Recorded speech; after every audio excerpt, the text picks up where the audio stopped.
അപ്പോൾ ഇന്നത്തെ നമ്മുടെ വീഡിയോ എന്ന് പറഞ്ഞാൽ കുറച്ച് കാര്യങ്ങൾ പറയാനും കൂടെയാണ് വന്നിരിക്കുന്നത്. കുറച്ച് കാര്യങ്ങൾ പറയാൻ കുറച്ച് ഏറെ കാര്യങ്ങൾ പറയാനുണ്ട്. അത് കഴിഞ്ഞ ദിവസം ഞാനിട്ട് വീഡിയോയിലൊക്കെ കുറച്ച് കാര്യങ്ങളാണ്. പിന്നെ നിങ്ങൾ ആദ്യമായിട്ടൊക്കെ വീഡിയോ കാണുന്നവരാണെങ്കിൽ സബ്സ്ക്രൈബ് ചെയ്യാതെ പോരുത് കേട്ടോ. ഒത്തിരി പേര് സപ്പോർട്ട് ചെയ്യുന്നുണ്ട്, ഒരുപാട് പേര്, എല്ലാവരും ഒരുപാട് താങ്ക്സ് ഉണ്ട് കേട്ടോ. ഒത്തിരി പേര് കമൻറ്റിലൂടെ സപ്പോർട്ട് ചെയ്യുകയും പിന്നെ നമുക്ക് അതുപോലെ തന്നെ സബ്സ്ക്രൈബ് ചെയ്ത് സപ്പോർട്ട് ചെയ്യുന്നുണ്ട്. അങ്ങനെ ഒത്തിരി പേരുണ്ട്. പിന്നെ നിങ്ങൾ ഈ സബ്സ്ക്രൈബ് ചെയ്യുന്നൊരു കാര്യം കൂടി ചെയ്യണം കേട്ടോ. നമ്മുടെ സബ്സ്ക്രൈബ് ചെയ്യുമ്പോൾ അതിന് തൊട്ടടുത്തൊരു ബെൽ ബട്ടൺ ഉണ്ടല്ലോ, അതിലൊന്ന് പ്രസ് ചെയ്തിച്ച് ഓൾ എന്നുള്ള ഓപ്ഷനോട് നിൽക്കിയാൽ ഞാൻ ഇനി ഇടുന്ന വീഡിയോസൊക്കെ നിങ്ങൾക്ക് നോട്ടിഫിക്കേഷൻ വരത്തുള്ളൂ. അല്ലെങ്കിൽ നിങ്ങൾ ഒരു വീഡിയോ നിങ്ങൾക്ക് മിസ്സായി കഴിഞ്ഞാൽ പിന്നെ എൻ്റെ വീഡിയോയുടെ നോട്ടിഫിക്കേഷൻ നിങ്ങൾക്ക് വരത്തില്ല. അതുകൊണ്ടാണ് അത് എൻ്റെയും തന്നെയല്ല, എല്ലാവരുടെയും വീഡിയോസ് അങ്ങനെ തന്നെയാണ്. അപ്പം അങ്ങനെ കൂടെ ഒന്ന് സപ്പോർട്ട്. അപ്പോൾ നിങ്ങൾക്ക് വീഡിയോ ഇഷ്ടമായെങ്കിൽ ഷെയർ ചെയ്ത് കൊടുക്കുക, അങ്ങനെ ഒന്ന് സപ്പോർട്ട് ചെയ്യണേ. അപ്പോൾ നമ്മുടെ ഇന്നത്തെ കാര്യം ഞാൻ പറയാനുള്ളതെന്ന് വെച്ചാൽ, കഴിഞ്ഞ ദിവസം ഞാനൊരു വീഡിയോ ഇട്ടായിരുന്നു. നമ്മുടെ വീടിൻ്റെ മുറ്റത്ത് നടാൻ പറ്റാത്ത കുറച്ച് അത് കൂടുതലും പച്ചക്കറിയൊക്കെ ആയിരുന്നു ഞാൻ പറഞ്ഞത്. അത് എന്നെ പിന്നെ അത് നടാൻ പറ്റാത്ത എന്നതൊക്കെയാണെന്നുള്ളത് ഞാൻ പറഞ്ഞതെന്ന് പറഞ്ഞാൽ ഇത് എൻ്റെ അനുഭവത്തിൽ നിന്നും എനിക്ക് കിട്ടിയ ഒരു കാര്യമാണ് കേട്ടോ. അല്ലാതെ എനിക്കിത് ആരും പറഞ്ഞുള്ള ഇതൊന്നുമല്ല. എനിക്ക് അനുഭവം വന്നപ്പോഴാണ് ഞാൻ വിശ്വസിച്ചത്. എനിക്കറിയായിരുന്നു, പക്ഷെങ്കിൽ എനിക്ക് അനുഭവം വന്നപ്പോഴാണ് ഞാൻ കൂടുതലും ഒരു കാര്യം എനിക്കറിയത്തില്ലായിരുന്നു, ഒരു കാര്യം എനിക്കറിയായിരുന്നു. ബാക്കി ഒക്കെ ഇങ്ങനെ ഓരോരുത്തർ പറഞ്ഞുള്ള അറിവൊക്കെ ആയിരുന്നു കേട്ടോ. പക്ഷേ അത് മറ്റുള്ളവർക്ക് അനുഭവം വന്ന് ഞാൻ ഒരുപാട് കാണുകയും ചെയ്തു. നിങ്ങൾ ആ ഒരു വീഡിയോയുടെ കമൻറ്റ് ബോക്സ് ഒന്ന് എടുത്ത് നോക്കുക. അതിനകത്ത് അനുഭവം വന്നിട്ടുള്ള എല്ലാവരും പറഞ്ഞിട്ടുണ്ട് അവരവരുടെ കാര്യങ്ങൾ. ചിലർക്ക് ചിലപ്പോൾ നല്ല സമയമാണെങ്കിൽ ഏത് പ്രശ്നം വന്നാലും ഏക്കില്ല, അവർക്ക് എന്നാ പ്രശ്നം വന്നാലും ഏക്കത്തില്ല. ഒരു ഇച്ചിരി കഷ്ടകാലം പിടിച്ചവരൊക്കെ ആണെങ്കിൽ അവർക്ക് അയലോക്കുത്ര പോയാൽ മതി, ചാടിക്കയറി ആ ദോഷങ്ങൾ മൊത്തം അവർക്ക് സംഭവിക്കും. അതൊക്കെ എല്ലാവർക്കും അറിയുന്ന കാര്യങ്ങളാണ്. പിന്നെ ഞാൻ പറയാൻ വന്നതെന്ന് വെച്ചാൽ, കുമ്പളങ്ങയുടെ കാര്യം ഞാൻ പറഞ്ഞു. എൻ്റെ ഒരാൾ പറഞ്ഞു അവരുടെ ചേച്ചിയുടെ വീട്ടിലൊക്കെ ഇഷ്ടം പോലെ നട്ടു, ഒരു കുഴപ്പമില്ലെന്ന് പറഞ്ഞു. ചിലപ്പോൾ അവർക്ക് അത് നട്ടതിൻ്റെ എന്തെങ്കിലും മാറ്റി നട്ടതിൻ്റെ എന്തെങ്കിലും പറമ്പിലോ വല്ലതൊക്കെ ആയിരിക്കും നട്ടത്. പക്ഷേ എൻ്റെ അനുഭവം വെച്ച് ഞാൻ പറയാം, ഞാൻ മുറ്റത്തായിരുന്നു നട്ടത്. എനിക്കത് സംഭവം സത്യമായി എനിക്ക് ആപത്ത് വന്നു കഴിഞ്ഞാണ് ഞാൻ അറിയുന്നത് ഇതിങ്ങനെ നട്ട പ്രശ്നം എന്നുള്ളതും എല്ലാം. അതുകൊണ്ടാണ് ഞാൻ പറിച്ചു കളഞ്ഞത്. പിന്നെ കറിവേപ്പിൻ്റെ കാര്യം പറഞ്ഞു. കറിവേപ്പ് നമ്മൾ ആ വീട്ടിൽ നിന്ന് ഇറങ്ങി വേറെ വീട്ടിലോട്ട് പോവുകയാണ് കൂടുതലും ചെയ്യുന്നത്. അല്ലാതെ വീട് വിട്ട് പോകുമെന്ന് പറഞ്ഞ് ഉദ്ദേശിക്കുന്നത് ആ വീട്ടിൽ, ഇപ്പം എൻ്റെ ഒരു അനുഭവം വെച്ച് ഞാൻ ആ വീട്ടിൽ നിന്ന് വേറൊരു വീട്ടിലോട്ട് മാറി, അവിടുന്ന് അടുത്ത വീട്ടിലേക്ക് മാറി, ലാസ്റ്റ് ഈ വീട്ടിൽ വന്ന് ഞാനായിട്ട് കറിവേപ്പ് നട്ടിട്ടില്ല, ഇവിടെ ആരെ കൊണ്ടും നടിയിച്ചിട്ടുമില്ല. അല്ലാതെ ഒരാളെ വിളിച്ച് നമ്മൾ പറമ്പിലോട്ട് നടുവായിരുന്നു ചെയ്തത്. പിന്നെ കറിവേപ്പ് നമ്മൾ നട്ടത് കൊണ്ട് മാത്രം നമുക്ക് ആ വീട്ടിൽ നിന്ന് മാറത്തില്ല. ആ കറിവേപ്പ് നല്ലപോലെ കിളിർത്ത് ആർത്ത് കയറി വരണം. എനിക്കൊരാൾ കമൻറ്റ് ഇട്ടു, അവരുടെ വീട്ടിൽ കറിവേപ്പ് നട്ടു, പഴയ വീട് പൊളിച്ച് പുതിയ വീട് പണിതു, ആരും ഇറങ്ങിപ്പോയില്ല. ആ വീട്ടിൽ നിന്ന് മാറിയിട്ടില്ലേ ആ വീട് പൊളിച്ചത്. ആ പൊളിച്ച വീട് പണിത് കഴിഞ്ഞ് വീണ്ടും നമ്മളെ വീട്ടിലോട്ട് ചെന്ന് കയറുമല്ലായിരുന്നു ചെയ്യുന്നത്. അങ്ങനെ തന്നെയാണ് ഇത് ഉദ്ദേശിക്കുന്നത്. ഞാൻ പറയുന്ന കാര്യങ്ങൾ അങ്ങനെയാണ്, പക്ഷെ അത് വേറെ രീതിക്കാണ് എല്ലാവരും വേറെ രീതിക്കാണ് എടുക്കുന്നത്. കുമ്പളങ്ങയുടെ കാര്യം ഞാൻ പറഞ്ഞ സത്യമാണ്. പിന്നെ ചീമപ്ലാവ് എന്ന് പറഞ്ഞാൽ കടപ്ലാവ്, അതിൻ്റെയും കാര്യം സത്യമാണ്. അത് ഒത്തിരി പേരോട് പറഞ്ഞു. പിന്നെ ചിലർ പറഞ്ഞു കടപ്ലാവ് ദോഷമെന്ന് പറയുന്നത് അതിന് വെയിറ്റ് ഇല്ലാത്തതുകൊണ്ട് പെരമണ്ടയ്ക്കോട്ട് ഒടിഞ്ഞു. അതും സത്യമാണ്. അതിന് വെയിറ്റ് ഇല്ലാത്തതാണ് പെരമണ്ടയ്ക്കോട്ട് ഒടിഞ്ഞു വീണാൽ ഇത് സംഭവിക്കും. പക്ഷേ പെരയ്ക്ക് മുകളിൽ വന്നാൽ അത് 100% എനിക്ക് ഉറപ്പാണ്. അന്ധവിശ്വാസമല്ല, ഇത് അനുഭവമാണ്. പിന്നെ എന്നോട് എല്ലാവരും പറഞ്ഞു ഞാൻ ഇടത്തേക്കൈയിലാണ് 12 എഴുതിയേക്കുന്നതെന്ന് പറഞ്ഞു. ഇത് കണ്ടോ, ഞാൻ ഇടത്തേക്കൈയിലല്ല, എൻ്റെ വലത്തെ കൈ ഇതാണ്, ഇടത്തെ കൈ എന്ന് പറഞ്ഞാൽ ഇതാണ്. നമ്മൾ ഈ ഫ്രണ്ട് ക്യാമറ വരുമ്പോഴത്തേക്ക് എനിക്കറിയത്തില്ല, ഈ ഫോണിലെ ക്യാമറ തന്നെയാണ് ഞാൻ ഉപയോഗിക്കുന്നത് കേട്ടോ. അല്ലാതെ വേറെ എക്സ്ട്രാ ക്യാമറയൊന്നും അല്ല എടുത്ത് ഉപയോഗിക്കുന്നത്. ഈ ഫോണിൽ ഏത് ക്യാമറ കിടപ്പുണ്ടോ ആ ക്യാമറ വെച്ചാണ് ഞാൻ ഈ വീഡിയോസ് എടുക്കുന്നത്. അപ്പം എന്നത് എനിക്കറിയത്തില്ല, എൻ്റെ ഈ വീഡിയോയിലൂടെ കാണുമ്പോഴത്തേക്ക് ഫ്രണ്ട് ക്യാമറ എടുക്കുമ്പോഴത്തേക്ക് ഇടത്ത് വശം വലത്ത് വശം അങ്ങോട്ട് കിടക്കാൻ മാറിപ്പോകുന്നു. അങ്ങനെയാണ്. അത് തന്നെ 100 പേര് ചോദിച്ചിട്ടുണ്ട്. ഞാനവിടെ പിൻ ചെയ്ത് വെച്ചിട്ടുണ്ട് ആ ഒരു സംഭവം. എന്താ കാര്യം അങ്ങനെ കാണുന്നത് എന്തായാലും ചോദിച്ചു. എന്നാലും ഞാൻ അവർക്കെല്ലാം റിപ്ലൈ കൊടുക്കുന്നുണ്ട് കേട്ടോ. ആരെന്നോട് എന്നെ ചോദിച്ചാലും ഞാൻ റിപ്ലൈ കൊടുക്കുന്നുണ്ട്. അതിന് എനിക്കൊരു മടിയില്ല. ഇച്ചിരി താമസിച്ചാണെങ്കിലും നിങ്ങൾക്ക് റിപ്ലൈ കിട്ടിയിരിക്കും കേട്ടോ. കാര്യം എല്ലാവർക്കും കൊടുത്ത് കുറേ കഴിയുമ്പോഴത്തേക്ക് എൻ്റെ കൈ കഴിക്കുമ്പോഴത്തേക്കാണ് ഞാൻ ഇതാക്കുന്നത്. പക്ഷേ സന്തോഷമുള്ളൂ കേട്ടോ. നിങ്ങളൊക്കെ ഇങ്ങനെ ചോദിക്കുമ്പോഴത്തേക്ക്, നിങ്ങൾ വീഡിയോ കാണുന്നതുകൊണ്ടാണല്ലോ നമ്മളോട് ഇങ്ങനെ ചോദിക്കുന്നത്, അതുകൊണ്ട് സന്തോഷമുള്ളൂ. പിന്നെ എനിക്ക് പറയാനുള്ളത്, ഒരു ചേട്ടൻ വന്നിച്ച് പറഞ്ഞു ഇങ്ങനെ കടപ്ലാവിൻ്റെ കാര്യവും പിന്നെ കറിവേപ്പിൻ്റെ കാര്യം പിന്നെ ഇങ്ങനെ കുമ്പളങ്ങയുടെ കാര്യമൊക്കെ പറയുന്നു. ഇതൊക്കെ പണ്ടുള്ളവർ ഓരോരോ ഇതിനു വേണ്ടി പറഞ്ഞാണ് ഇപ്പോഴത്തെ മൂദേവികൾ അതിങ്ങനെ അങ്ങ് ആക്കുവാന്ന്. സത്യം പറഞ്ഞാൽ എനിക്കത് കേട്ടപ്പം പുള്ളിയുടെ സംസ്കാരമാണ് പുള്ളി എല്ലാവരും അങ്ങനെ വിളിക്കുന്നതെന്ന് എനിക്ക് തോന്നുന്നു. മൊത്തത്തിലാണ് എല്ലാവരെയും കൂടെ ഒന്നിച്ചത് പെണ്ണുങ്ങളെ പറയുന്നുള്ളൊരിതാണ് പുള്ളി പറഞ്ഞത്. അപ്പം ഞാൻ ചിന്തിച്ചെന്ന് വെച്ചാൽ അവരുടെ വീട്ടിലുള്ള പെണ്ണുങ്ങളുടെ അവസ്ഥ എന്നതായിരിക്കും. ഇങ്ങനെയൊക്കെ സ്വഭാവമുള്ളവരൊക്കെ കൂടെ എങ്ങനെയൊക്കെ അവരൊക്കെ ജീവിച്ചു പോകുന്നതൊക്കെ. പിന്നെ കുഴപ്പമില്ല, പുള്ളി പറയട്ടെ, ഞാൻ എന്ത് പറയാനൊന്നും പറയുന്നില്ല. പിന്നെ എന്നോട് ചോദിച്ചു ഈ 12 എഴുതുന്നത് വശീകരിക്കാൻ പറ്റുമെന്ന്. എന്നതാണ് നിങ്ങൾ ഉദ്ദേശിക്കുന്നതെന്ന് എനിക്ക് മനസ്സിലാകത്തില്ല. ഇനി അയൽവക്കത്തെ വീട്ടിലെ ചേട്ടൻ്റെ ഭാര്യ വല്ലതും ആണോ നിങ്ങൾ ഉദ്ദേശിക്കുന്നെങ്കിൽ അത് നിങ്ങൾ ചെയ്യുന്ന തെറ്റാണ്. കാര്യം എന്താണെന്ന് വെച്ചാൽ നമ്മൾ നല്ലതിന് വേണ്ടി ഉപയോഗിക്കുക ഓരോ കാര്യങ്ങൾ, അല്ലാതെ മോശമായിട്ടുള്ള ആവശ്യങ്ങൾക്ക്. ഞാനത് വീഡിയോ പറയുന്നുണ്ട്. നിങ്ങളിപ്പോൾ 12 എഴുതുന്ന ഒരാളുടെ നാശത്തിന് വേണ്ടി നമ്മളത് ചെയ്യരുത്. അത് നമുക്ക് തന്നെ തിരിച്ച് വിനയായിട്ട് വരുത്തതേ ഉള്ളൂ. പിന്നെ അയൽവക്കത്തെ വീട്ടിലെ ഏതെങ്കിലും ഒരു പെങ്കൊച്ചിനെ അങ്ങനെ എന്തെങ്കിലുമൊക്കെ ആണെങ്കിൽ, അല്ലെങ്കിൽ അയൽവക്കത്തെ വീട്ടിലൊരു ചേട്ടനെ ആണെങ്കിലും അങ്ങനെ ഒന്നും നിങ്ങൾ ചെയ്യരുത്. അതൊക്കെ ദോഷമാണ്. നമ്മുടെ ഈ 12 നമ്മൾ എഴുതുന്നത് എന്നാന്ന് വെച്ചാൽ നമ്മളൊരു ജോലിക്ക് വേണ്ടി ശ്രമിക്കുന്നുണ്ട്, നമുക്കത് കിട്ടുമെന്നൊരു വിശ്വാസമുണ്ട്. പക്ഷേങ്കിൽ അത് അടുത്ത് വരെ വന്നേച്ച് അതങ്ങ് മാറിപ്പോവുക. അന്നേരം നമ്മൾ ഓർക്കും ഇത് എന്നതാണോ ദൈവമേ ഇങ്ങനെ വരുന്നത്. അങ്ങനെ വരുമ്പോൾ ഇതൊരു ഏഞ്ചൽ നമ്പറാണ്. ഇതിലൊരു വിശ്വാസം വെച്ചാണ് നമ്മൾ ഈ നമ്പർ എഴുതി നമുക്ക് ആ ജോലി തടസ്സങ്ങളെല്ലാം മാറി ഒന്ന് കിട്ടണമെന്ന് പറയും. അങ്ങനെ നമ്മൾ വിശ്വാസത്തോടുകൂടി ചെയ്യുമ്പോഴത്തേക്ക് അത് നമുക്ക് ഉറപ്പായിട്ട് കിട്ടും. ഇത് ഞാൻ കണ്ടുപിടിച്ച നമ്പറൊന്നുമല്ല, പണ്ട് മുതലേ ഉള്ളതാണ്. പണ്ടുള്ള ആൾക്കാർ മുതൽ ഈ ജ്യോത്സ്യം പറയുന്നവരും വാസ്തു പറയുന്നവരും അവരൊക്കെ ഇതൊക്കെ പറഞ്ഞിട്ടുള്ളതാണ്. ഇതൊരു ഏഞ്ചൽ നമ്പറാണ്. അപ്പം അല്ലാതെ ഇത് ഞാൻ ഇന്നലെ ഒരു ദിവസം കൊണ്ട് കണ്ടുപിടിച്ചതോ അങ്ങനൊന്നും അല്ല. നിങ്ങൾ അങ്ങനെ തെറ്റിദ്ധരിക്കേണ്ട. പിന്നെ എന്നായിരുന്നു പറഞ്ഞേ, ഈ നമ്പർ നമ്മൾ കയ്യിൽ എഴുതുമ്പോൾ ഉണ്ടല്ലോ, നമ്മുടെ ആവശ്യം നമ്മൾ മറ്റൊരാളോട് പറയാതിരിക്കുക. എനിക്കിപ്പോൾ ഞാൻ 2 കാര്യങ്ങൾ, ഇപ്പം ഞാനിപ്പോൾ ഒരു കാര്യം വീണ്ടും എഴുതിക്കൊണ്ടിരിക്കുകയാണ്. എനിക്ക് വേണമെങ്കിൽ നിങ്ങളുടെ അടുത്ത് പറയാം, ഞാൻ എൻ്റെ ഈ കാര്യം എനിക്ക് ആ കാര്യം സാധിച്ച് കിട്ടി, എന്നിട്ടും ഞാൻ ഇപ്പോഴും നിങ്ങളുടെ അടുത്ത് പറയാതെ വെച്ചാൽ ഞാനത് എഴുതി തീർന്നില്ല, അതിൻ്റെ കടം തീർന്നില്ല. അതിൻ്റെ കടം തീർന്നു കഴിയുമ്പോൾ ഞാൻ ഉറപ്പായിട്ട് നിങ്ങളോട് ഞാൻ പറയും അത് എന്നതായിരുന്നു എന്നുള്ളത്. നമ്മൾ ഈ കയ്യിൽ എഴുതിക്കൊണ്ടിരിക്കുമ്പം നമ്മളൊരു കാര്യത്തിന് വേണ്ടി ആഗ്രഹിക്കുമ്പം അത് എല്ലാവരോടും പറഞ്ഞു നടക്കാതിരിക്കുക. എല്ലാവരും എൻ്റെ എന്ത് ചോദിക്കുന്നുണ്ട്, ഞാൻ ഇന്നതിന് വേണ്ടി എഴുതട്ടെ എന്ന് വെച്ചാൽ അങ്ങനെ പറയരുത്. അങ്ങനെ പറയാതെ നമ്മുടെ ആവശ്യം എന്നാന്ന് വെച്ചാൽ നമ്മുടെ മനസ്സിൽ വേണം അതിരിക്കാനായിട്ട്. നമ്മളിത് വേറൊരു പറയുമ്പോൾ നമ്മുടെ കയ്യിൽ എന്താണ് എഴുതി ആരെങ്കിലും അത് കാണും ആ നമ്പർ. അപ്പോൾ അവർ ചോദിക്കുന്നത് എൻ്റെ കയ്യിൽ ഇങ്ങനെ എഴുതിക്കുക, അതൊരു ഏഞ്ചൽ നമ്പറാണ്, ഞാൻ എൻ്റെ ഒരു ആഗ്രഹം സാധിക്കാൻ വേണ്ടി എഴുതിയേക്കുന്നത്. നിങ്ങൾക്ക് വേണേൽ അത് ട്രൈ ചെയ്യും. നിങ്ങളൊന്ന് ട്രൈ ചെയ്ത് നോക്കുക. നിങ്ങളുടെ നടക്കാതെ കിടക്കുന്ന എന്തെങ്കിലും കാര്യങ്ങളുണ്ടെങ്കിൽ നിങ്ങൾക്ക് അത് ചെയ്യാം. അങ്ങനെ നമുക്കത് പറയാം. അല്ലാതെ ഞാൻ ഇത് എഴുതിയേക്കുന്നത് എൻ്റെ ഇനിയൊരു കാര്യം സാധിക്കാൻ വേണ്ടിയാണ്, അതെനിക്ക് ഇത്രയും സാധിച്ച് കിട്ടി, അതിന് ബാക്കി കൂടെ സാധിക്കണം എന്ന് നമ്മൾ പറയരുത്. അത് നമ്മുടെ മനസ്സിൽ തന്നെ ഇരിക്കേണ്ട കാര്യമാണ്. പിന്നെ പറഞ്ഞ എന്നാന്ന് ചോദിച്ചാൽ രോഗം മാറാനായിട്ട് ഇത് എഴുതണമെന്ന്. ഞാൻ ഒരിക്കലും അതിന് സപ്പോർട്ട് നിൽക്കത്തില്ല. രോഗം വന്ന് നമ്മൾ ഹോസ്പിറ്റലിൽ തന്നെ കാണിക്കണം. അതിന് യാതൊരു മാറ്റവും ഇല്ല. നമുക്ക് ഈ 12 എഴുതിയിരുന്നാലൊന്നും നമ്മുടെ രോഗം മാറത്തില്ല. രോഗം വന്നാൽ നമ്മൾ ഹോസ്പിറ്റലിൽ തന്നെ കാണിക്കുക, ഹോസ്പിറ്റലിൽ പോയി ട്രീറ്റ്മെൻറ്റ് എടുക്കുക. പിന്നെ എന്നാന്ന് വെച്ചാൽ നമുക്ക് എഴുതാം, എൻ്റെ ഈ രോഗം കുറച്ച് തരണമെന്നും ഞാനിപ്പോൾ എടുക്കുന്ന ട്രീറ്റ്മെൻറ്റ് എനിക്ക് പ്രയോജനപ്പെടണമെന്നും പറഞ്ഞു വേണമെങ്കിൽ നമുക്ക് നമ്മുടെ മനസ്സിൽ പ്രാർത്ഥിച്ചുകൊണ്ട് നമുക്ക് ഈ 12 എഴുതാം. നമ്മളിപ്പോൾ ഒരു ഹോസ്പിറ്റലിൽ പോയി അതിന് ട്രീറ്റ്മെൻറ്റ് ചെയ്യുമ്പോഴത്തേക്ക് അതിനൊരു മാറ്റം വരുത്തി തരണേ, ഞാൻ ഈ പോകുന്ന ട്രീറ്റ്മെൻറ്റ് ചെയ്യുന്നതിന് അങ്ങനെ നമുക്ക് പ്രാർത്ഥിക്കാം. അല്ലാതെ വീട്ടിൽ ഇരുന്ന് മരുന്നൊന്നും കഴിക്കാതെ ഈ 12 എഴുതിക്കൊണ്ടിരുന്നേച്ച് എൻ്റെ അസുഖം മാറണമെന്ന് പറഞ്ഞാൽ ഒരിക്കലും മാറത്തില്ല. എന്നെ ഒരുപാട് പേര് പറയുന്നുണ്ട് ഞാൻ അന്ധവിശ്വാസം പരത്തുവാണ്, പിന്നെ ഈ കാലഘട്ടത്തിൽ ഇങ്ങനെയൊക്കെ ചിന്തിക്കുന്നുണ്ടല്ലോ എന്നൊക്കെ. ഇതൊരു അന്ധവിശ്വാസമേ അല്ല. നിങ്ങളിത് ആദ്യം ഒന്ന് മനസ്സിലാക്കുക. ഞാനിത് ആരെയും അടിച്ചേൽപ്പിക്കുന്നുമില്ല. എനിക്ക് കിട്ടിയൊരു കാര്യം ഞാൻ നിങ്ങളിലേക്ക് എത്തിക്കുന്നതേ ഉള്ളൂ. ഇത് നിയമപരമായിട്ട് തെറ്റാന്നും ഒക്കെ എന്നെ പറയുന്നുണ്ട്. ഞാൻ ആരോടും പറയുന്നില്ല. നിങ്ങൾ ഇത് വിശ്വസിച്ച് എനിക്ക് ഒരു അനുഭവം ഉണ്ടായി. നിങ്ങൾക്ക് ഇഷ്ടമുണ്ടെങ്കിൽ നിങ്ങൾക്കിത് ചെയ്യാം, ചെയ്യാതിരിക്കാം. നിങ്ങൾക്ക് അത് ചെയ്ത് നിങ്ങൾക്ക് പ്രയോജനം കിട്ടിയാൽ നിങ്ങൾ കമൻറ്റിലൂടെ വന്ന് ഒന്ന് പറയുക എന്ന് മാത്രമേ ഞാൻ പറയുന്നുള്ളൂ. അല്ലാതെ നിങ്ങൾ ഇത് എഴുതിയേ പറ്റൂ, നിങ്ങൾ ഇങ്ങനെ ചെയ്തേ പറ്റൂ എന്ന് പറയുന്നില്ല. നമുക്ക് കാണാതെ പോകുന്ന സാധനങ്ങൾ, ഇപ്പോൾ ഒരു സാധനം നമ്മുടെ ഒരാൾ എടുത്തുകൊണ്ട് പോയി, ആ എടുത്തുകൊണ്ട് പോകുന്ന സാധനം നമുക്കത് മനസ്സിലുണ്ട്, അവരുടെ കയ്യിൽ നമുക്ക് തിരിച്ചു കിട്ടാൻ നമ്മൾ എങ്ങനെയെല്ലാം നോക്കിയാലും കിട്ടത്തില്ല. അങ്ങനെയുള്ള കാര്യങ്ങൾക്ക് പിന്നെ ഒരാൾക്ക് കടം കൊടുത്ത്, കടമേ കൊടുക്കാതിരിക്കുക. കടം കൊടുത്ത് ശത്രുവിനെ വിളിച്ചു വരുത്തുമെന്നാണ് പറയുന്നത്. അത് സ്വന്തക്കാർക്കാണേലും ആർക്കാണേലും നമ്മൾ കടമായിട്ട് ഒരു പൈസ കൊടുക്കാതിരിക്കുക. ഞാൻ ആർക്കും കടപ്പോൾ കൊടുക്കാറില്ല, കാര്യം ശരിക്കും പണി കിട്ടിയിരിക്കുന്നതാണ്. അതുകൊണ്ടാണ് അതിൽ നിന്നൊക്കെ എനിക്ക് മാറ്റം വന്നു. പക്ഷേ നമ്മൾ ഒരാൾ കടം ചോദിക്കുമ്പം ഇന്ത്യയിൽ ഇല്ല എന്ന് പറയാൻ അന്നേരത്തെ ഒരു മുഷിപ്പേ വരത്തുള്ളൂ. നമ്മളത് കൊടുത്തു പോയോ അത് തിരിച്ച് ചോദിക്കുമ്പോൾ ഭയങ്കര വഴക്കാകും. പിന്നെ അവർ നമ്മുടെ ശത്രുവാകും, നമ്മൾ അവരുടെ ശത്രുവാകും. അതേ ഉള്ളൂ. മനുഷ്യന് കഷ്ടപ്പെട്ട് ജീവിക്കട്ടെ എന്നാണ് ഞാൻ പറയുന്നത്. നമ്മളൊരു അത്യാവശ്യ സമയത്ത് ഒരാളെ നമുക്ക് തിരിച്ചു തരുന്ന ഒരാളാണെങ്കിൽ നമുക്ക് കൊടുക്കാം. അവർ നമുക്ക് തിരിച്ചു തരുമെന്ന് ഉറപ്പുണ്ടെങ്കിൽ നമുക്ക് അവർക്ക് കൊടുക്കാം. തിരിച്ച് തരികയില്ലെന്നുള്ള ഒരാൾക്ക് നമ്മൾ വീണ്ടും വീണ്ടും കൊടുക്കാതിരിക്കുക. ഒരു പ്രാവശ്യമേ നമുക്ക് അബദ്ധം പറ്റാവുള്ളൂ, വീണ്ടും വീണ്ടും പറ്റാതിരിക്കുക. അങ്ങനെയൊക്കെ കൊടുക്കുന്ന പൈസയൊക്കെ തിരിച്ചു കിട്ടാൻ വേണ്ടിയൊക്കെ അവരുടെ കയ്യിലുണ്ട്. ഇപ്പം നമ്മൾ ഒരാൾക്ക് കടം കൊടുത്തു, അവരുടെ പൈസയുണ്ട്, പൈസ കൈ വെച്ചുകൊണ്ട് ചിലർ നമുക്ക് തിരിച്ചു തരാതിരിക്കും. കടം മേടിച്ച പൈസ അവരുടെ കയ്യിലുണ്ട്, അവരുടെ കാര്യങ്ങൾ മുഴുവനും അവർ നടത്തുന്നുണ്ട്. പക്ഷെങ്കിൽ നമ്മുടെ കടം മേടിച്ച പൈസ മാത്രം അവർക്ക് തരാൻ അവരുടെ കയ്യിലില്ല, ഞങ്ങളുടെ ഇല്ല. അങ്ങനെയുള്ള കാര്യങ്ങളൊക്കെ വരുമ്പോൾ നമുക്ക് ഈ നമ്പർ എഴുതി നമുക്ക് വിശ്വാസത്തോടുകൂടി പ്രാർത്ഥിച്ചാൽ ഉറപ്പായിട്ടും നമുക്ക് സാധിച്ചു കിട്ടും. പിന്നെ എല്ലാവരും ചോദിച്ചു ഇത് രാവിലെ 6 തൊട്ട് വൈകിട്ട് 7 മണി വരെ എഴുതുന്നതെന്ന് പറഞ്ഞു. നിങ്ങൾ രാവിലെ 6 മണിക്ക് നിങ്ങൾക്ക് എഴുതാം. 6 മണി എഴുതാൻ വേണ്ടി നമുക്ക് സമയം ഇങ്ങനെ കിടക്കുവാണ്. വൈകിട്ട് ഒരിക്കലും നിങ്ങൾ 7 മണിക്ക് എഴുതാൻ നിൽക്കരുത്. 7 മണിക്ക് എഴുതിയാൽ പിന്നെ 7:30ക്കാണ് നമുക്ക് ഇത് കയ്യിൽ അരമണിക്കൂറാണ് വെക്കേണ്ടത്.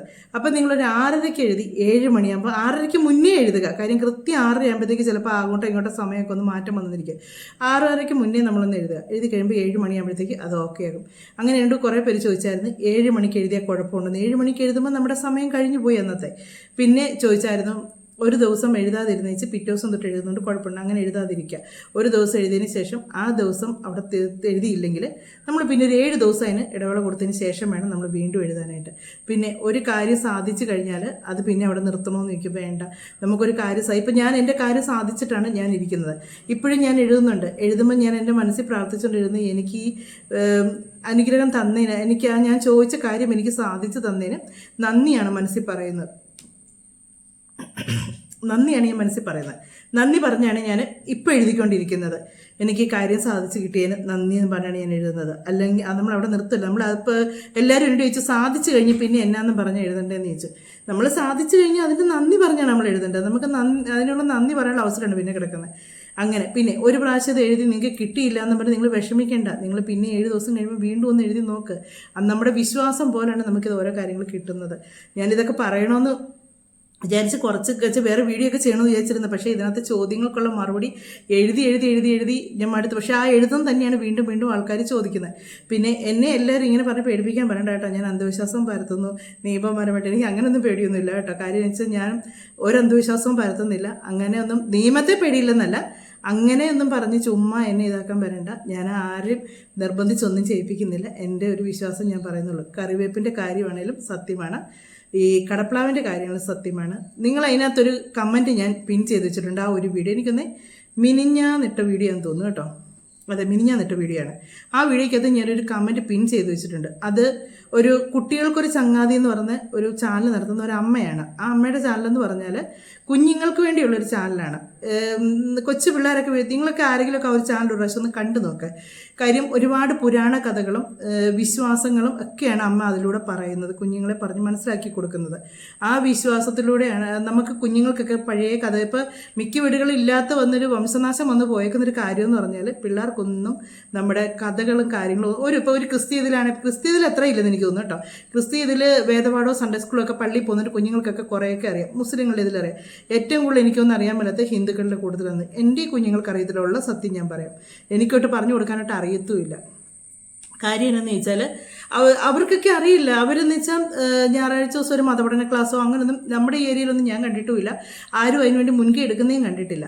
അപ്പം ഞാൻ എൻ്റെ മക്കൾക്ക് ചിലപ്പോഴൊക്കെ വെച്ച് കൊടുക്കും, നിങ്ങൾ തന്നെ ഈ കഥകൾ കേൾക്ക്, ഇത് നിങ്ങൾ കേൾക്കണം എന്ന് പറഞ്ഞാൽ ആ കുട്ടികൾക്കൊരു ചങ്ങാതിക്കത്തെ അമ്മ ഓരോരോ കൃഷ്ണൻ്റെയും പിന്നെ ശ്രീരാമൻ്റെയും അങ്ങനെ ഓരോ പുരാണ കഥകളൊക്കെ അതിനകത്ത് നല്ല വ്യക്തമായിട്ട് കുഞ്ഞുങ്ങൾക്ക് കേട്ടിരിക്കാൻ പറ്റുന്ന രീതിയിലും മനസ്സിലാക്കാൻ പറ്റുന്ന രീതിയിലും അമ്മ അങ്ങനെ ഒരു ചാനൽ ചെയ്യുന്നുണ്ട്. ആ അമ്മ ഒരു കാര്യം അതിനകത്ത് പറഞ്ഞേക്കുന്നതാണ് ഞാൻ പിൻ ചെയ്ത് വെച്ചേക്കുന്നത്. അപ്പോൾ അമ്മയുടെ കൊച്ചുമക്കളെ അമ്മ പറഞ്ഞ് കൊടുക്കുന്ന കഥകളൊക്കെയാണ് മറ്റുള്ള അമ്മയുടെ പ്രേക്ഷകരായിട്ടുള്ളവരുടെ കൊച്ചുമക്കളെ പറഞ്ഞ് കേൾപ്പിക്കുന്നത്. അത് നല്ലൊരു ചാനലാണ്. നിങ്ങൾ ആരെങ്കിലും അതൊന്ന് കാണുന്നത് കുട്ടികൾക്കൊരു ചങ്ങാതി എന്നാണ് ചാനലിൻ്റെ പേര്. നിങ്ങളൊന്ന് നോക്കുക, നിങ്ങൾക്കത് പ്രയോജനപ്പെടും. പിന്നെ പറയാൻ വന്നത് എന്നാന്ന് ചോദിച്ചാൽ എന്നോട് ചോദിച്ചത് എന്നതായിരുന്നു, പണിക്ക് പോകാതെ 12 എഴുതിയിരിക്കട്ടെ എന്ന് ചോദിച്ചു. എനിക്കറിയാമല്ലോ, ഞാൻ 2-3 പ്രാവശ്യം പറഞ്ഞു കഴിഞ്ഞ് ഒരു പണിക്ക് പോകാതെ വീട്ടിൽ ഇരുന്നാൽ എങ്ങനെ ജീവിക്കാൻ പറ്റുന്നത്? അങ്ങനെയൊക്കെ ജീവിക്കാൻ പറ്റുമോ? നമ്മൾ ജോലി ചെയ്താലേ നമുക്ക് ജീവിക്കാൻ പറ്റത്തുള്ളൂ. എനിക്കറിയത്തില്ല ഇങ്ങനെയൊക്കെ എന്നാണ് മനുഷ്യർ പറയുന്നതെന്ന്.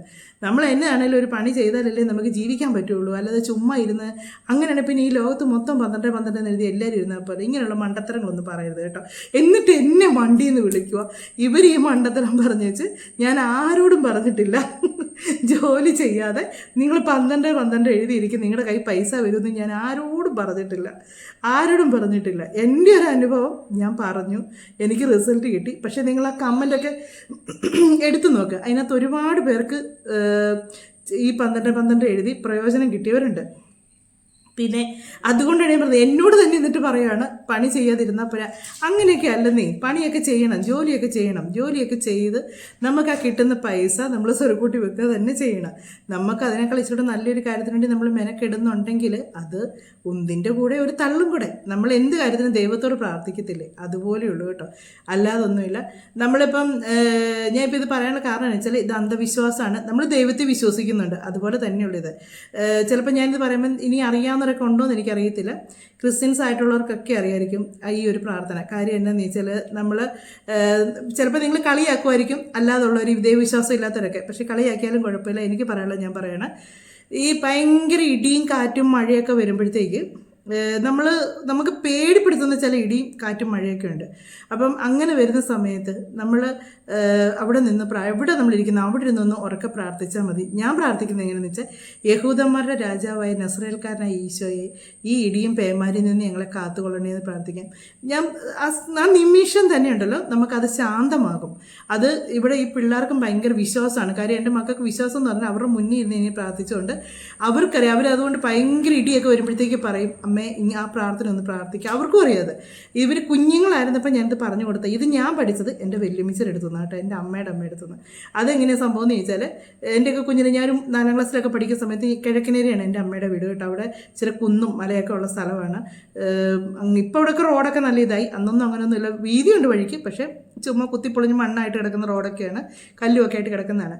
അപ്പോൾ അവിടോട്ടൊക്കെ ഈ ജനുവരി ഡിസംബർ മാസമൊക്കെ ആകുമ്പോഴത്തേക്ക് മഴയൊന്നും കാണത്തില്ല. ജനുവരിക്കാറ്റ് ഓൾറെഡി ഉണ്ട്. ആ സമയത്തൊക്കെ തണുപ്പും ഒക്കെ ഉള്ളതാണ്. മുണ്ടക്കയെന്ന് പറയും, കോരിത്തോടിന് പോകുന്ന വഴിക്ക് പനക്കിസ്ര എന്ന സ്ഥലത്ത് എനിക്ക് ഭയങ്കര ഇഷ്ടമുള്ളൊരു സ്ഥലമാണ് കേട്ടോ. അപ്പം അവിടെ എന്ന് പറയുമ്പോൾ ഞങ്ങളൊക്കെ അങ്ങ് മലമണ്ടയ്ക്കാണ് താമസിക്കുന്നത്, എൻ്റെ അമ്മയുടെ വീടൊക്കെ. അപ്പം അവിടെ എന്ന് പറയുമ്പോഴത്തേക്ക് രാത്രി ആയപ്പോഴത്തേക്ക് ഒരു ദിവസം ഞങ്ങൾ കുരിശുവരെല്ലാം കഴിഞ്ഞ് ഞങ്ങളുടെ അമ്മയുടെ വീട്ടിലായിരുന്നു. എൻ്റെ അമ്മയുണ്ട്, എൻ്റെ ആങ്ങളമാരും ഉണ്ട്, പിന്നെ അമ്മാവനുണ്ട്. അമ്മാവൻ കല്യാണം കഴിച്ചിട്ട് വല്യമ്മച്ചിയുണ്ട്. ഞങ്ങൾ അത്രയും പേര് വീട്ടിലുള്ളത്. അത് ഫുഡെല്ലാം കഴിച്ചതിന് ശേഷം ഞങ്ങൾ കിടക്കാൻ തുടങ്ങിയപ്പോഴത്തേക്ക് ഭയങ്കര സൗണ്ട് കേൾക്കാം, ഒരുമാതിരി ഹൂന്നുള്ള സൗണ്ട്. അപ്പോൾ ഇതെൻ്റെ സൗണ്ട് ഇങ്ങനെ വെച്ചാൽ അവിടെയൊക്കെ എല്ലാം ഓടിട്ട വീടാണ്. ആ സമയത്തൊക്കെ എൻ്റെയൊക്കെ കുഞ്ഞിലാണ്, ഓട് വീടാണല്ലോ. അന്നേരം സാധാരണ മനുഷ്യരാണ് അവിടെയൊക്കെ താമസിക്കുന്നത്. അപ്പോൾ ഇങ്ങനെ സൗണ്ട് വന്നപ്പോഴത്തേക്ക് അമ്മാവൻ പെട്ടെന്ന് അവിടെ നിന്ന് വെച്ചാൽ തിണ്ണയുണ്ട്, എന്നിട്ട് അപ്പുറത്ത് ഇപ്പുറത്തൊക്കെ ഇങ്ങനെ മുറിയൊക്കെ പഴയ മോഡലൊക്കെ വീടൊക്കെ ഓടി വന്ന് അമ്മാമ്മയെ കഥകെല്ലാം തുറന്നു എന്ന് പറഞ്ഞു. അന്നേരം അമ്മയും പെട്ടെന്ന് എന്നിട്ട് കഥകും ജനലും എല്ലാം വെല്ലുമിച്ച് എല്ലാം തുറന്നിട്ട് അപ്പോൾ പെരയ്ക്കാത്തൊരു കാറ്റ് കയറിപ്പോൾ നമുക്കറിയാം, ഭയങ്കര ശക്തിയിലേ കാറ്റ് വരുന്നത്. അന്നേരം അമ്മച്ചി ഇങ്ങനെ തിന്നുന്നുണ്ട്, വെല്ലുമിച്ച് ഇങ്ങനെ തിന്നുന്നു വെച്ചാൽ ഭയങ്കര ഇരുട്ടൊന്നും ഇല്ല കേട്ടോ, അന്നേരം ആമ്പട്ടം പോലൊക്കെ ഉണ്ട്. അന്നേരം തൊട്ടപ്പുറത്തെ വീട്ടിലൊരു പ്ലാവിൻ്റെ കമ്പ് ഇങ്ങനെ ഈ കാറ്റത്ത് ഭയങ്കര വണ്ണമുള്ള കമ്പ് അത് ഇരിഞ്ഞ് ഈ കിടന്ന് കറങ്ങുക, മേളിൽ കിടന്ന് ഞാനും കണ്ടുകൊണ്ട് നിൽക്കുക, കറങ്ങുവാണ്. കറങ്ങുമ്പോഴത്തേക്കും അത് ഒന്നെങ്കിൽ അവിടുത്തെ ഏതെങ്കിലും ഒരു വീടിൻ്റെ പുറത്തോട്ടേ അത് വീഴത്തുള്ളൂ, അതുപോലെ അത് കിടന്ന് കറങ്ങുക. അന്നേരം അമ്മച്ചി അവിടെ ഒന്നുകൊണ്ട് പറഞ്ഞു, യഹൂദന്മാരുടെ രാജാവായ നസറേൽക്കാരനായ ഈശോയെയും എൻ്റെ ദേശത്തെ കാത്തുകൊള്ളണേ എന്നും പറഞ്ഞുകൊണ്ട് അമ്മച്ചി അവിടെ നിന്ന് പ്രാർത്ഥിച്ചു കേട്ടോ. പ്രാർത്ഥിച്ചുകൊണ്ട് എന്നപ്പോഴത്തേക്ക് ആ കാറ്റിൻ്റെ ശക്തി കുറഞ്ഞു. ഈ കമ്പ് നേരെ ആ പ്ലാവിൻ്റെ ചുവട്ടിലോട്ട് തന്നെ വന്നത്, ഭയങ്കര ഒരു വണ്ണമുള്ള തടിക്കമ്പായിരുന്നു. അതാണ് എനിക്ക് അന്ന് വിശ്വാസം വന്നത്. അന്ന് മുതൽ ഞാൻ ആ പ്രാർത്ഥന എന്ത് വിഷമസ്ഥിതിയിൽ ഞാൻ ചെല്ലാറുണ്ട് കേട്ടോ. അതുപോലെ തന്നെ ഇപ്പോഴും എൻ്റെ കുഞ്ഞുങ്ങളൊക്കെ ഒരു ഇടി മഴയോ അല്ലെങ്കിൽ എനിക്ക് കാറ്റ് പൊതുവെ പേടിയാണ്, ഭയങ്കര പേടിയാണ് കാറ്റ്. ഒരു ഇച്ചിരി കാറ്റ് ഭയങ്കര ശക്തി വീശുമ്പോഴത്തേക്ക് എനിക്ക് ഉള്ളിലങ്ങ് ഭയങ്കര ടെൻഷൻ. അതിനെ എനിക്ക് പ്രാർത്ഥിക്കുന്നത് ദൈവം ഈ കാറ്റങ്ങ് മാറ്റി വിടേന്ന്. അപ്പം എൻ്റെ അനുഭവം വെച്ച് ഇതുവരെ എനിക്കത് എതിരായിട്ടൊന്നും വന്നിട്ടില്ല. ഇനിയുള്ള കാര്യം എനിക്കറിയത്തില്ല, ഞാൻ വിശ്വാസത്തോട് പ്രാർത്ഥിക്കുന്ന ഇത്ര നാളെ എനിക്ക് പ്രശ്നം. അപ്പം ഇത് നിങ്ങളിനി അന്ധവിശ്വാസം എന്നൊന്നും പറയണ്ട കേട്ടോ. നമ്മൾ വിശ്വാസത്തോടു കൂടി ഏത് കാര്യം പറഞ്ഞാലും സാധിച്ചു കിട്ടും. അതുപോലെ തന്നെയുള്ളൂ നമ്മുടെ 12 എന്ന് പറയുന്നത്. ഞാൻ പറയും, ഈ മരങ്ങൾ നിങ്ങൾ പറയുന്നുണ്ട് ഈ വെള്ളരിക്ക നട്ട ദോഷമൊന്നുമില്ല, അത് ചിലപ്പോൾ നിങ്ങൾക്കൊരു പ്രശ്നം വന്നു കാണില്ല. പക്ഷെ ഞാൻ കണ്ടിട്ടുള്ളവരുടെ എല്ലാ വീടുകളിലും ഇങ്ങനെ ഈ ഒരു സംഭവം അവരിങ്ങോട്ടും പറഞ്ഞിട്ടുണ്ട് പ്രശ്നമാണ്. എൻ്റെ അനുഭവമുണ്ട്. പിന്നെ അത് നട്ടൊരു വീട്ടിൽ ഞാൻ അതുപോലെ കണ്ടാണ്. എന്നിട്ട് ഞങ്ങൾ അവരോട് പറഞ്ഞു കൊടുത്തു അത് നടാതെ എന്ന്. ആ വീട്ടിൽ മരണവും നടന്നു. അതുപോലെ തന്നെ ആ വീട്ടിലെ അടുത്ത ആൾക്കും അതുപോലെ തന്നെ സീരിയസ് ആയിട്ട് പ്രശ്നം വന്നപ്പോഴാണ് അവരത് പറിച്ചു വന്നത്. അവർ പറയൂ അറിയത്തില്ലായിരുന്നു, നമ്മൾ പറിച്ചു വന്നു. പക്ഷേ ആ ആൾക്ക് കുഴപ്പമില്ല, ആ ഹോസ്പിറ്റലിലൊക്കെ കൊണ്ട് അതെല്ലാം സെറ്റായി എന്നില്ല. അപ്പോൾ എന്നോട് പറഞ്ഞു കുഞ്ഞുങ്ങൾ മരിക്കുന്നില്ലേ എന്ന് പറഞ്ഞു. ശരിയാണ്, നമ്മളെല്ലാം ഒരു ദിവസം ജനിച്ചാൽ മരിക്കും, അതെനിക്കറിയാം. ഒരു ദിവസം ജനിച്ചാൽ മരിക്കും. പക്ഷേ എന്നും പറഞ്ഞുകൊണ്ട് നമ്മൾ മരിക്കുമെന്നും പറഞ്ഞുകൊണ്ട് ഒരു വണ്ടി നമ്മുടെ എതിരെ ഇടിക്കാൻ വരുമ്പോഴത്തേക്ക് നമ്മൾ ഒരു ദിവസം ജനിച്ചാൽ മരിക്കുമെന്നും പറഞ്ഞാൽ വണ്ടിയുടെ നേരെ നമ്മൾ പോകത്തില്ലല്ലോ, അതിൻ്റെ സൈഡ് ചേർന്ന് നമ്മൾ മാറിപ്പോകാനല്ലേ നോക്കത്തുള്ളൂ. അതുപോലൊക്കെ തന്നെയുള്ളൂ ഇത്. നമുക്കൊരു ഒരു സാധനം നമുക്കത് ദോഷമാണെന്ന് അറിഞ്ഞു കഴിഞ്ഞാൽ നമ്മളത് വേണ്ടാന്ന് വെക്കും. അത് ചിലർക്ക് പ്രശ്നം കാണത്തില്ലായിരിക്കും, ചിലർക്ക് പ്രശ്നം നമ്മുടെ സമയദോഷം കൂടെ കാണും ചിലപ്പോൾ. അതാണ്. അല്ലാതെ നിങ്ങളിത് കുഴപ്പമില്ല എന്ന് പറഞ്ഞ് മറ്റുള്ളവരെ കൂടെ നിങ്ങൾ തെറ്റിദ്ധരിപ്പിക്കാതിരിക്കുക, അതേ ഞാൻ പറയുന്നുള്ളൂ. ഏത് കാലഘട്ടത്തിലാണെങ്കിലും സംഭവങ്ങളൊക്കെ തന്നെയാണ്, അല്ലാതെ വ്യത്യാസമൊന്നുമില്ല. ഇതൊന്നും ഞാൻ സ്വയം കണ്ടുപിടിച്ചല്ല കേട്ടോ, എൻ്റെ അനുഭവത്തിലൂടെ മറ്റുള്ള ഈ വാസ്തുവും ഒക്കെ പറയുന്ന കേട്ട് നമുക്ക് ചില സമയങ്ങളിൽ നമ്മുടെ വീട്ടിൽ കാലക്കേടെന്ന് പറഞ്ഞാൽ നമുക്ക് പറയാൻ പറ്റത്തില്ല, അതുപോലത്തെ കാലക്കേട് നമുക്ക് വന്നു ചേരും. ആ സമയത്ത് നമ്മൾ കിടന്ന് നെട്ടോട്ടോടും, ദൈവമേ എന്നാ ചെയ്താലും ഇതിൽ നിന്നൊന്ന് രക്ഷപ്പെടുന്നതെന്ന് ഓർത്ത്. അങ്ങനെയൊക്കെയുള്ള സമയങ്ങളൊക്കെ ഞങ്ങൾ അനുഭവിച്ചിട്ടുള്ള ഒരു കാര്യങ്ങളൊക്കെയാണ് ഞാൻ പറയുന്നത് കേട്ടോ. അത് ഞാനൊരു വാസ്തുവോ അല്ലെങ്കിൽ ഒരു ജ്യോതിഷം പറയുന്ന ആളോ അല്ലെങ്കിൽ ഇങ്ങനെ അന്ധവിശ്വാസം പരത്തുന്ന ആളോ ഇതിനെപ്പറ്റി ഒരുപാട് പഠിച്ച ഒരാളോ അല്ല. എൻ്റെ അനുഭവം വരുന്ന കാര്യങ്ങൾ മാത്രമാണ് ഞാൻ നിങ്ങളിലേക്ക് എത്തിക്കുന്നത്. അല്ലാതെ ഇത് വലിയ ജ്ഞാനിയോ ഒന്നുമല്ല, നിങ്ങളെപ്പോലെ സാധാരണ ഒരു മനുഷ്യനാണ് കേട്ടോ. എൻ്റെ പേരിൽ ആരും പരാതി ഒന്നും കൊടുക്കാൻ പോയേക്കല്ലേ കേട്ടോ. അപ്പോൾ നമുക്ക് അടുത്ത വിശേഷങ്ങളൊക്കെ ആയിട്ട് ഇനി അടുത്ത വീഡിയോയിലൂടെ കാണാവേ. ഇന്ന് ഇത്രയും കാര്യം ഒത്തിരി പറയാനുണ്ടായിരുന്നു, അതുകൊണ്ടാണ് ഇത്രയൊക്കെ പറഞ്ഞത്. ഇപ്പം നിങ്ങൾക്ക് വിശ്വാസം ഉണ്ടെങ്കിൽ നിങ്ങൾ നോക്കുക, വിശ്വാസമില്ലെങ്കിൽ വിട്ട് കളഞ്ഞേക്കുക, പോട്ടെ, ക്ഷമിച്ചേര്, ഇത്രയല്ലേ ഉള്ളൂ.